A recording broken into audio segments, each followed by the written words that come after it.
Okay, so thank you for meeting with me. I really appreciate it.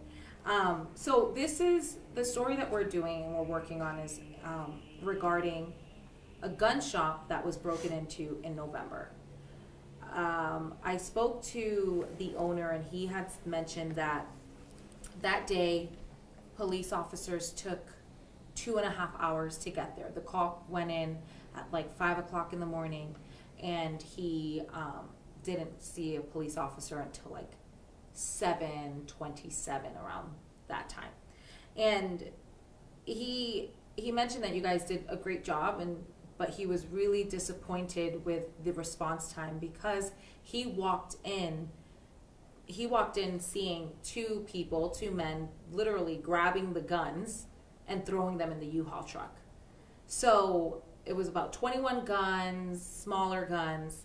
So he really wants to know, and I do too, with a gun shop, why did it take so long? I know that Captain Sayer says that some information was left out and you guys work on priority, and we understand that. But it's a gun shop and there's guns that were being stolen. So I know he left some information out when he fired his shot and he got in an altercation, but it still kind of looms over. It's a gun shop, and I think a lot of people feel the same way. I feel the same way.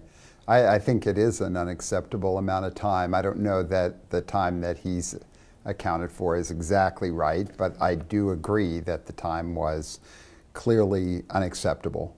That's not how we want to provide service, and this was not our best response, that's for sure. I think there were some real communication breakdowns that contributed to this. But all of that aside, I agree that this was not handled well. And so what we have attempted to do since November is really learn from not only this call, but we are aware that there are many aspects of our response that are not always ideal. Some of that related to staffing, some of that related to protocols, some of that related to changes that are going on in the dispatch center. There are a lot of areas to work on, that's for sure, and we're doing our best to work on all of them. Okay, and Captain Sayer, we had the privilege of sitting down with him, and he talked about that, and he told me how many officers were on duty that night. There were 6 officers, and he had said, in quote, that with the priority or the response, we would still be faced with the same issue because we didn't have enough officers available. So that goes back to staffing, as you mentioned. Where do you guys stand, and what's the number supposed to be? What do you guys hope for the department and public safety? So first of all, just for clarity, there may well have been 6 officers on the road at that time in that particular section of the city, but that's definitely not the number of officers that were working in the city as a whole. Generally speaking, you know, those hours of the morning are a quieter time, but our staffing level is typically closer to 25 plus officers. And when I say plus, I'm indicating there may be special duty officers, there could be detectives, there could be others, but there's typically at a minimum 25 uniformed officers responding to calls. And one of the problems that morning was that we probably should have been pulling officers from other areas of the city, or even officers within that particular division who were on other lower priority calls to respond to that gun shop. So some of this does come back to mishandling of the call and things that we can learn from. At the same time, it is fair to say that staffing is not what we'd like it to be. And I think there's some very good news in the fact that City Council, as recently as this month, approved a budget that calls for not only additional police officers to be hired, but that also really improves our ability to retain officers through better compensation. Officers in our department many officers have not received any sort of meaningful pay increases for the better part of the last 8 to 10 years. What the council approved are pay increases that will be starting this summer that range anywhere from 2.5% all the way up to 15% for some officers. And it looks like there will be some additional opportunities for compensation beyond that coming in the future. We think that's really important because we want to retain officers that we've invested a lot in. They've invested a lot in our community and our department, and as a city, we've invested a lot of training and resources in those officers. So that's part of the solution. Another part is to be as aggressive as possible in our hiring efforts. We have, through our latest hiring efforts, about 156 people at this point in the hiring process. Those are people who've made it through the testing but still have to go through backgrounds. Very encouraging. We have 19 officers who are about to graduate from the police academy. And we have authorization to hire 11 additional community service officers on top of the police officers already that we're going to be hiring. So, I mean, I think there is progress being made, but I don't disagree at all that there are real staffing challenges, and we're doing our best to meet those. And how would you, you know, no one can promise anything, so maybe I'm using the wrong word, but how would you be able to tell viewers that are going to be watching this that there is an improvement, and what do you hope for going forward?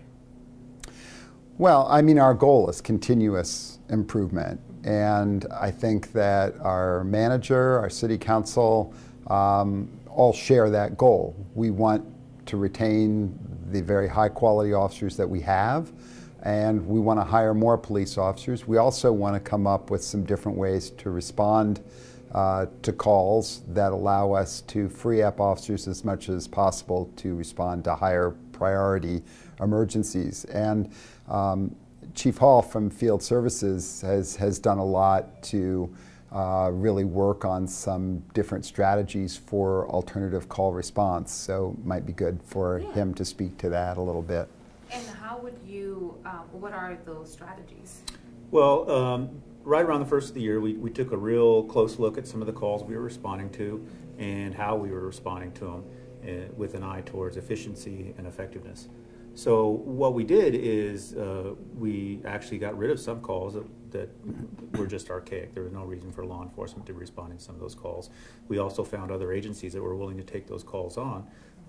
For instance, barking dogs. I think people would be surprised about how many times we would get called to a barking dog, when in fact the PMO Animal Control is a much more appropriate agency to handle those types of calls. So we completely shed those calls, and PMO Animal Control took that responsibility on. Things like that we looked at as increasing our efficiency. Some of the other things we did was changing some of the levels of the calls. To make it more appropriate for whether an officer, a uniformed officer goes, or whether our community service officers will respond as well. And one of the things that we have been doing is trying to increase the number of non-sworn community service officers in our ranks, simply because they can respond to a lot of those lower level calls, give the same amount of customer service without having to have a uniformed officer respond to those types of calls. We also have completely refurbished our online reporting, made it far more user-friendly for the consumer.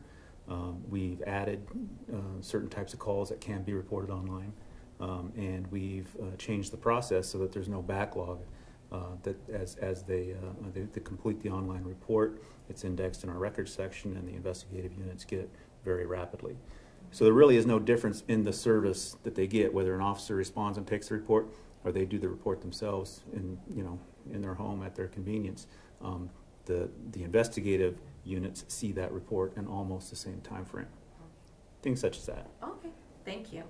And Chief, the last thing that we have is, I know that we spoke to, and this is a different department, but the fire station and the fire department had mentioned that Tucson has a serious public safety issue, and he mentioned that it was fire and police.